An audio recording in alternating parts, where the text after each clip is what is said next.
Hey, welcome into the REVO Podcast. I'm Jamie. I'm the host here, and we're doing something a little differently this time. We just did the 21 Days of Series podcast where you got to hear from Pastor Matthew and Pastor Nathan and occasionally Pastor Stephen, where they talked about prayer and what that looks like. Well, today I'm joined by two of my friends here, and we're going to talk about relationships. More specifically, today we're talking about singleness. So if you're single as a Pringle and you're trusting the Lord not to mingle, this is the podcast for you. That's bad. That's bad. But I've been thinking about that for months and months. So I had to share that. I'm glad you got to use it. I'm so excited. But so take a second and just introduce yourself. Let us know who you are. Caroline, you go first. Well, my name's Caroline. Hi, Caroline. Hello. I've been a member here at REVO Church for about 5-ish years. Been super involved at the church. I'm on the worship team. I serve in students.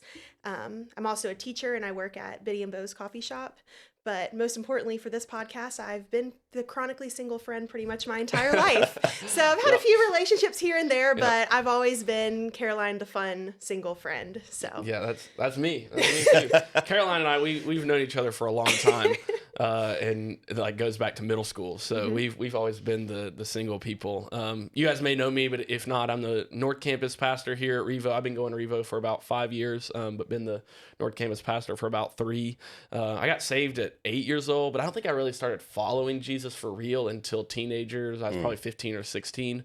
And I've been in like 1 or 2 actual relationships, but single my whole life. So, yeah, I wonder why they asked me for this one, you know? I don't know why. I don't know. But whatever. When I reached out to both Matthew and Caroline about, hey, we're going to do a podcast, they're like, great, what's it on? I was like, well, you're talking about being single. Like, They're both like, there we go. Oh, I'm perfect. I wonder why you're picking me. Well, we can do that. Yeah.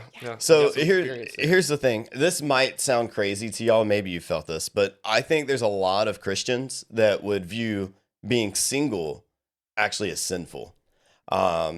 It's one of those dichotomies that I believe as a kid, elementary school, they're like, oh, how cute. You got a boyfriend. They gave you a ring pop. Like, you're married. Oh.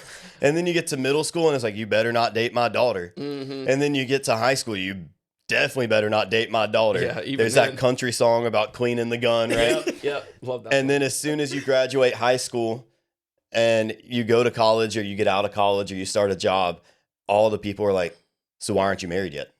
What are you doing? Because I think as culture, as Christians, as a church, we've treated singleness as sinful.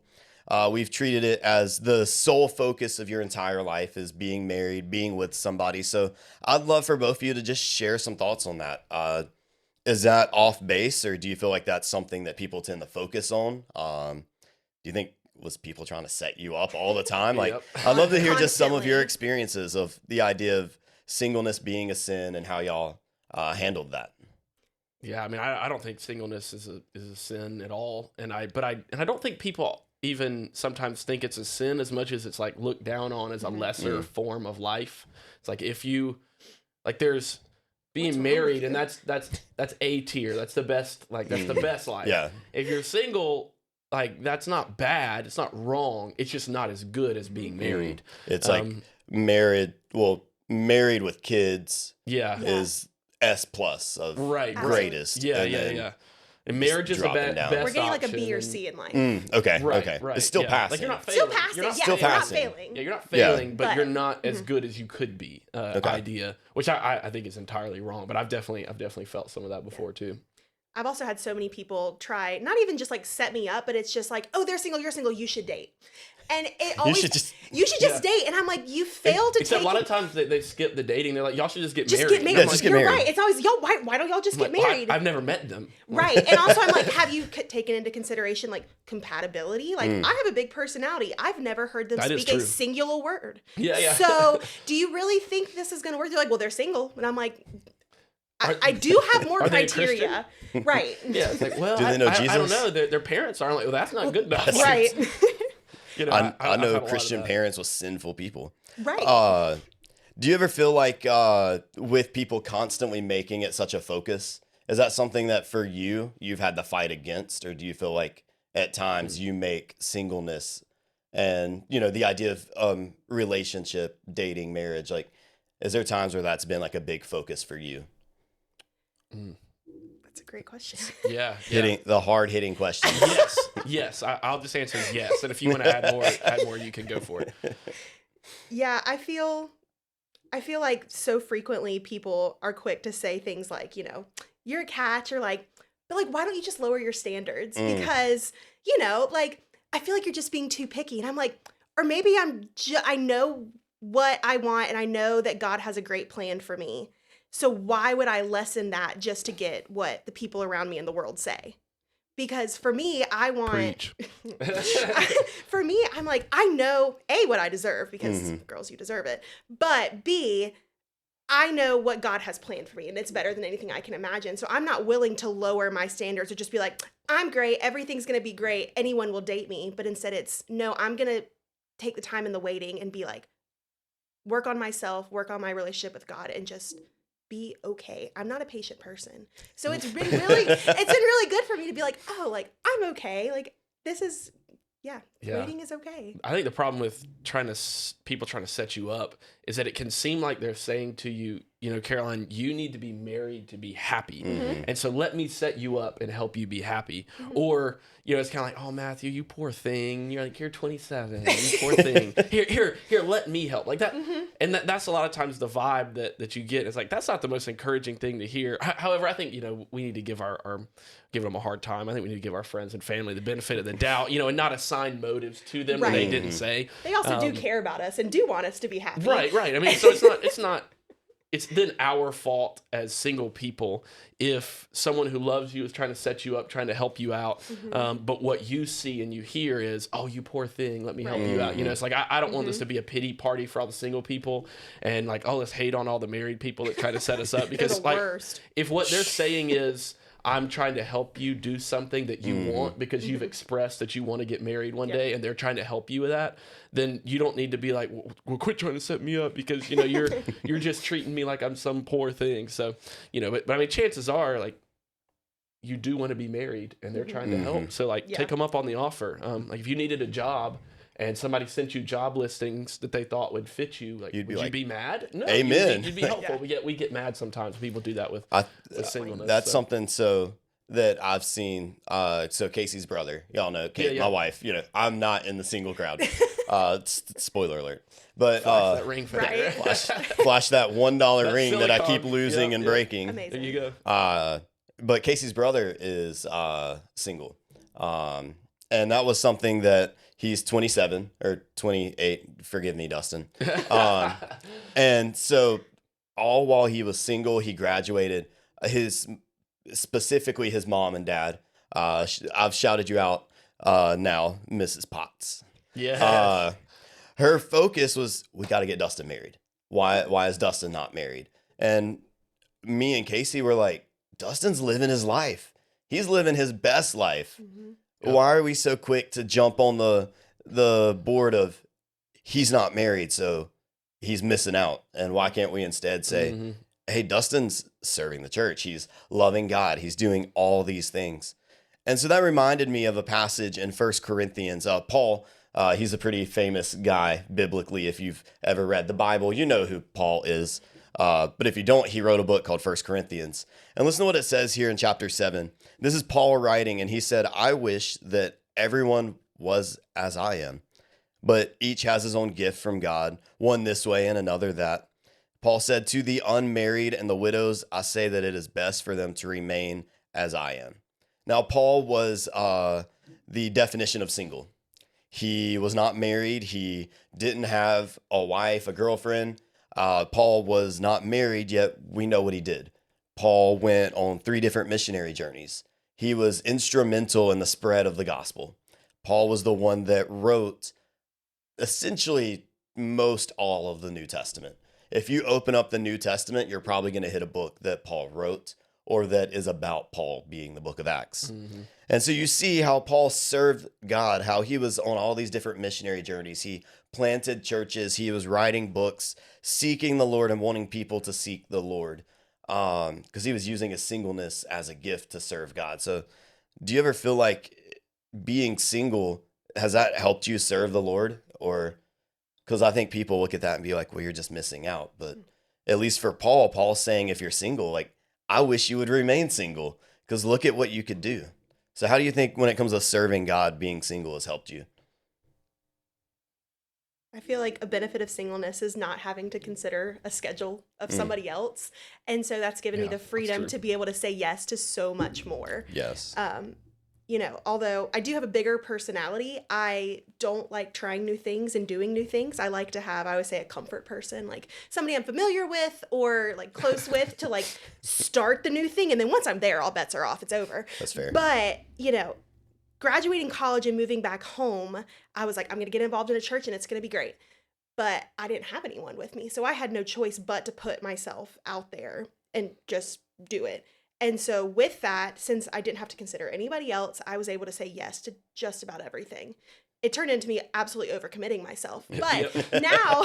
When you introduced yourself, I was like, she's a teacher. She works at Benny and Mo's. Yeah. She serves on the worship team. She serves at students. I'm like, golly, what else is she adding in there? And a dog mom? I do have a dog. But it's given me the chance to, I did get to try so many things within the church. Now I feel like I've really kind of defined where, you know, I'm best equipped as a follower of Christ to serve. But it's things that if I had had someone I was comfortable with, I would have been just comfortable just going to church. Yeah. And I wouldn't have had the need to get involved because I would have had someone to sit next to me in service rather than needing to find someone. Well, and even one thing that you do, Caroline, is if you don't know, Caroline serves mostly at South Fork, singing, playing guitar, but she also serves at North Campus. She will also serve at Walkertown, where she'll travel around. Do you feel like, you know, being single allows you to do that, or do you feel like that doesn't really play a role? It definitely, I feel like it makes it easier to kind of request me to move to a different campus because there's not a family or even another person who might be serving or just have to travel with me. And so, and I don't have to check with the schedule of another person to be like, hey, like in 3 Sundays, is it okay if I go to Walkertown? It's, you know, oh, okay, I'm not serving, or I don't mind switching the location of my serving. It's, I'm just able to say yes without much consideration. Right. No, and that's definitely that's a gift right there. I like, for me being married, anytime I need to go to a different campus or even say yes to a commitment, like for me, it's like, hey, Case, what's our schedule look like? Yeah. Do I have the ability to say yes to record a video at 10 a.m.? Yeah. Oh, we got a thing. Oh man, I can't do it. Where instead for you, it's like, you need me to serve the Lord here? Let's do go. it. Yeah, I check my calendar. And My that's calendar. it. I checked It's just my calendar said I'm free, Yeah. so I'm good. If I'm not therefore- working or working part 2, then I'm free. Yep. Matthew, you have it a little bit differently. Caroline's serving. She's serving in worship and students and all over the church doing all the things. But for you, you're full-time ministry. You're campus pastor. How do you think singleness and being a campus pastor, how do you feel like those two, you know, intersect, the good, the bad, maybe there's people that have some frustrations with it? I'd love to hear some of your thoughts on that. Yeah. I think similar to what Caroline was talking about, it's been really good in the sense that it allows me to do more that I wouldn't be able to do, allows me to sacrifice in ways other people can't sacrifice. Doesn't make it better. You know, I'm not saying that being single as a pastor is better than being married as a pastor, but there is more that you're able to do, because I'm not worried about anyone else's schedule. There's no kids to think about. It's like I can wake up early or stay up late, or, you know, I even see it as like being able to serve some of the families in the church well, because we have so many great volunteers at REVO. We're a church that serves hard. Like that's just what we do as a church. And so, yeah, a lot of them, especially at North Campus, I can't speak for the other two as much, but at North, like we're very young. And so we got a lot of young families with young kids. Like, man, that's a hard stage of life.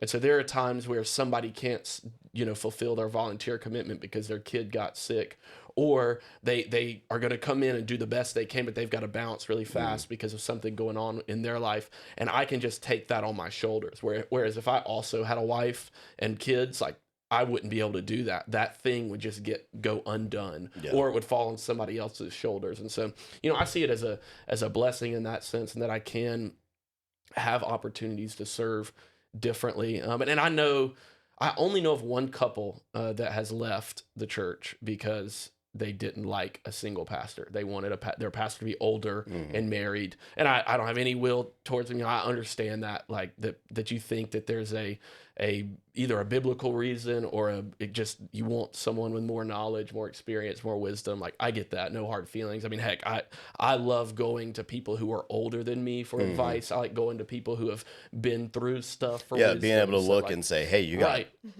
30 years more experience. Yeah, so I mean, I get that. I don't, I'm not here saying that I'm better because I'm single. Absolutely, I understand that. But I mean, at the same time, that doesn't prevent you from being able, your singleness doesn't prevent you from being able to serve. Like we said, there's Jesus was single, Paul was single. I think our Lord and Savior was not tied down and married. Nope. He has a bride, the church. He was still able to die for our sins. Yeah, very different. Very different. But I think Timothy even was single as well, or at least there's good evidence for that as a young guy, he was a pastor. And then Paul writes all these letters to him, and at the end of the letters, the first two that he wrote to Timothy, there's like, hey, greet this person, say hey to so-and-so. But there's never any mention of say hey to your wife. Yeah. Whereas if he had a wife, you would think Paul would say hey to her as well too, right? Yeah. And so I think there's really good evidence that Timothy was pastoring and single. So just because you're single doesn't mean you can't serve the Lord in all sorts of capacities. I don't think there's any sort of reason to say, hey, just you're not married, so you should probably step back a little bit. Yeah, it's almost, you would think that if Timothy was married, I would hope that Paul was okay with the marriage, and not just like ignoring his wife and being like, So I got one thought with that.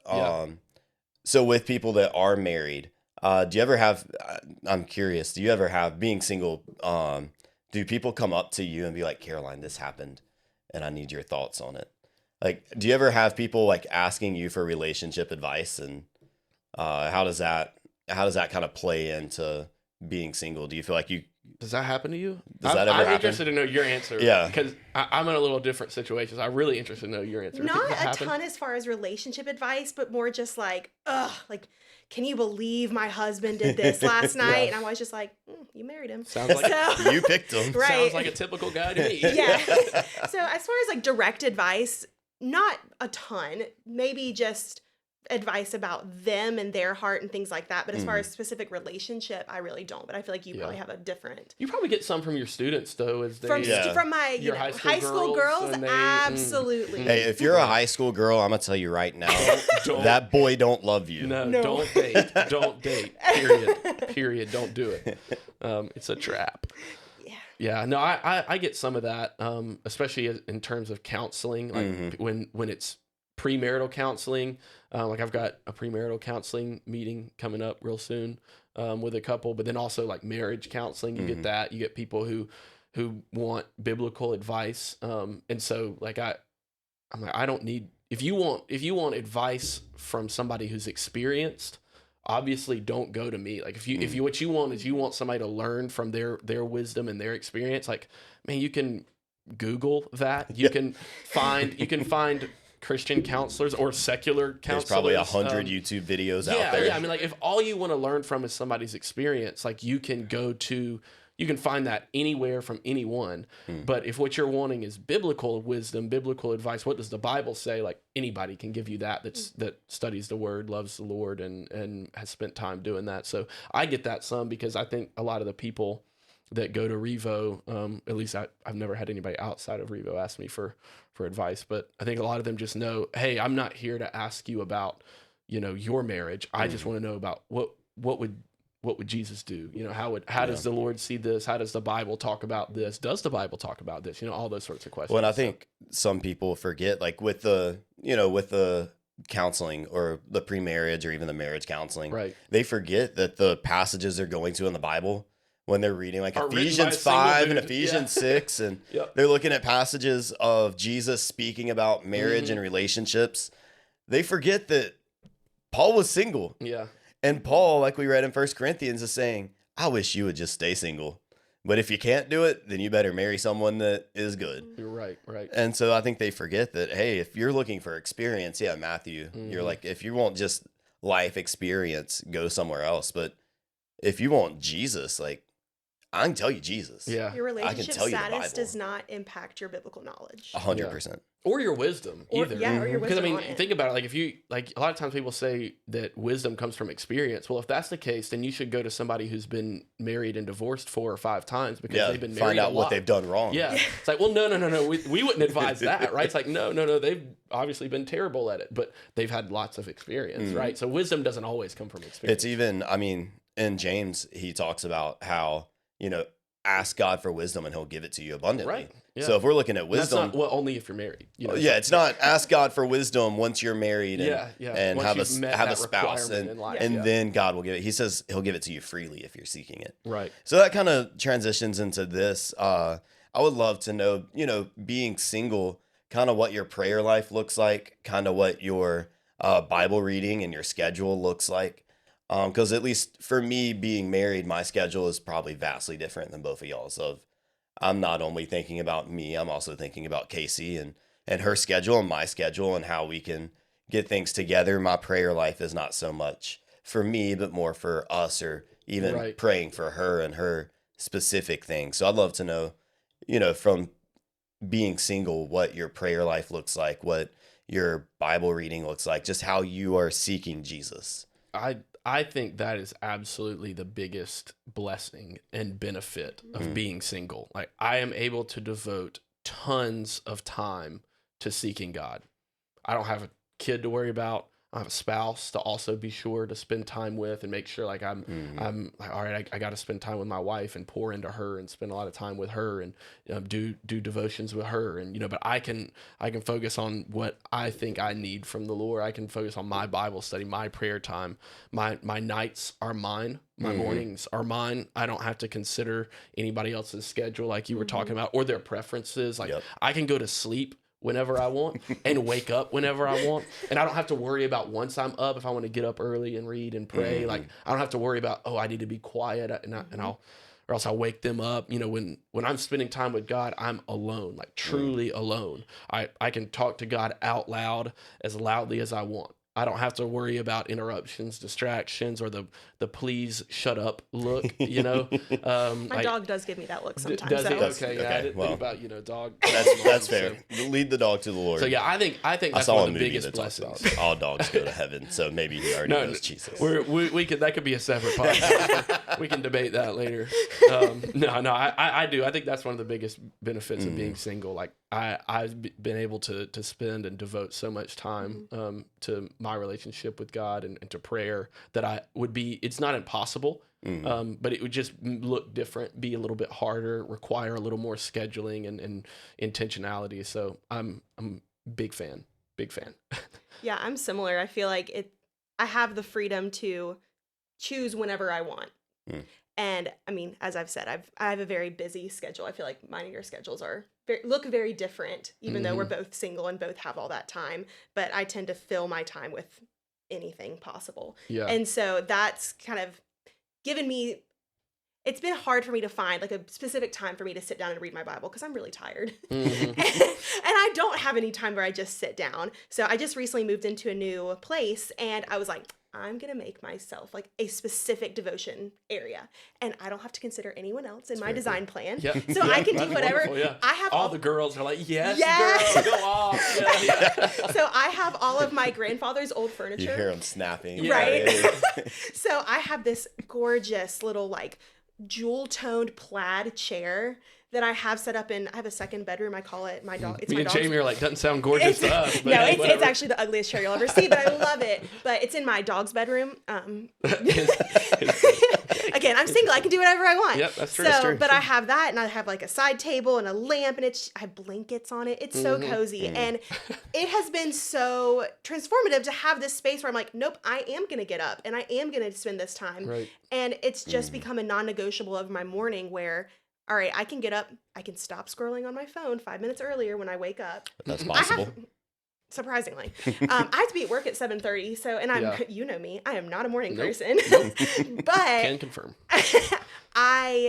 It's just been something that I'm not gonna give up. And since starting that, it's really transformed not just my time in the Bible, but also taking time in prayer and the kinds of things that I'm praying for. Because I'm actually, when you spend more time in the Word.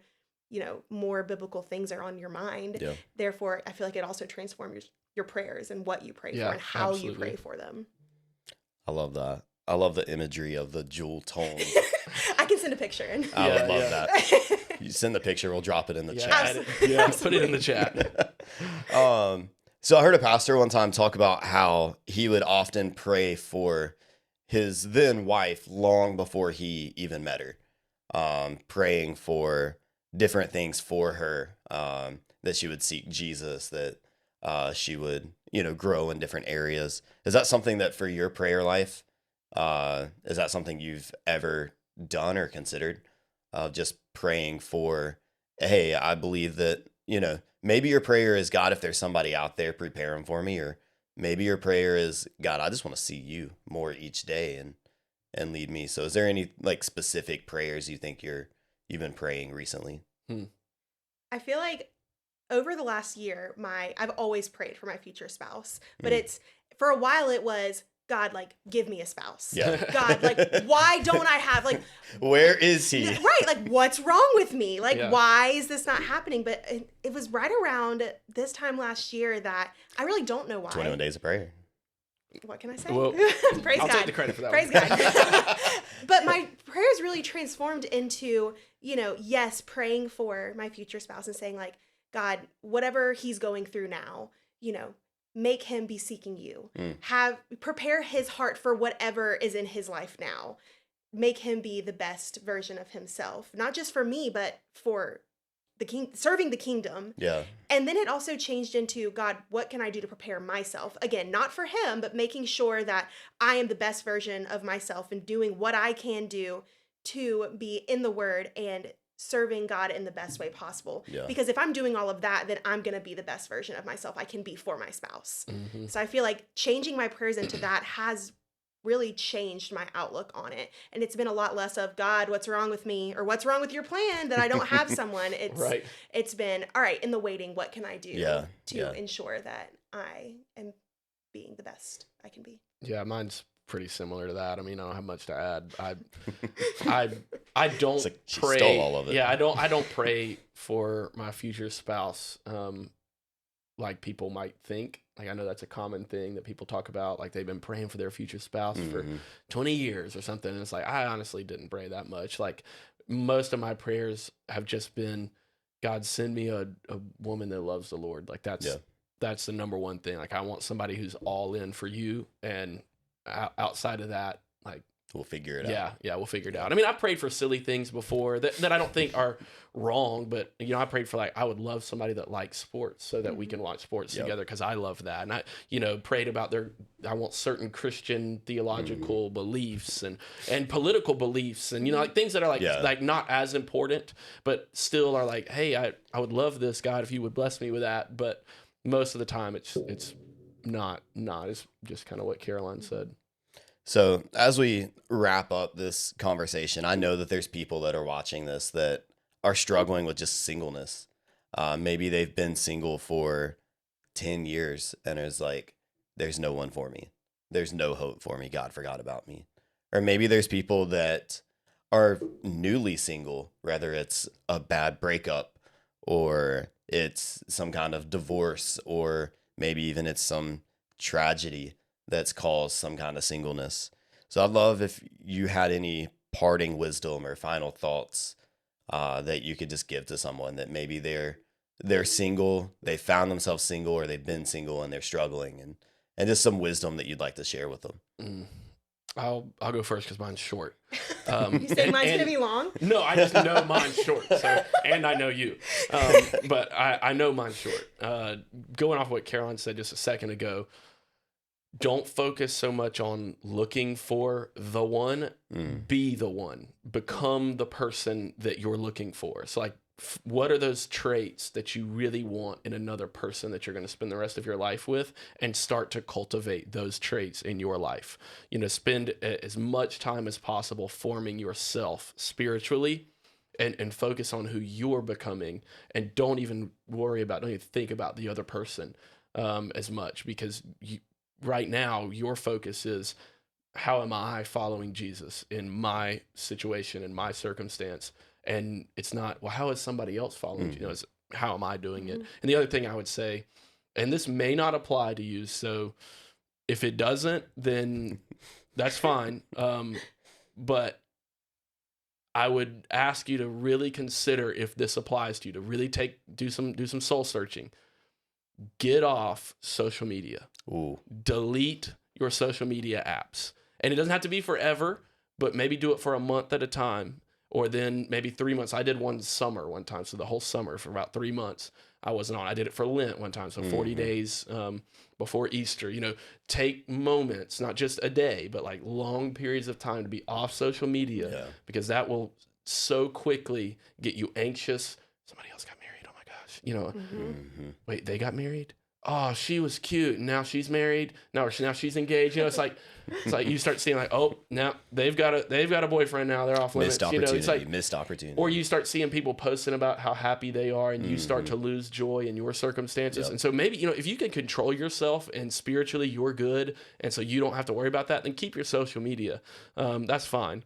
But I just ask you to think about it. I'd say delete it at least for a short amount of time. So that's all I got. That's great. Because I know I feel like recently I'm in that stage of life, and I mean, me and you we're all the same age. So we're in that stage of life where it's, you know, I go from engagement party to wedding shower to wedding to baby shower to everyone else is getting celebrated and for all these big milestones.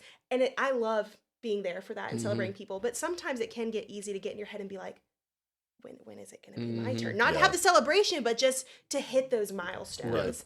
And so something that I have found myself thinking about a lot recently, and something that, and again, I don't know if it's something that other people have trouble with, is I found myself feeling like a burden to my friends that weren't single, because I was like, you know, I have things I'm going through, but, you know, they have marriage things, or they have kids now. Their things are so much bigger than mine. Right. So I felt bad going and being like, listen, I'm really struggling, because I'm like, they have so many other things to worry about. But one of the most impactful things is watching, you know, my friends still really want to be there for me and show me like, no, it doesn't matter your relationship status. And I feel like that sounds really dramatic, but it was something that I really had internalized.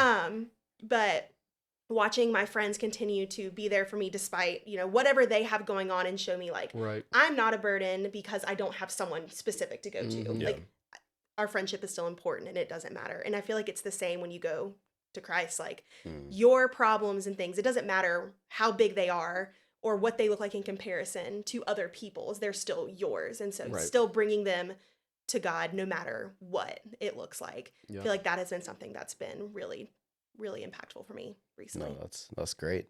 Well, guys, I appreciate y'all coming on. Of course.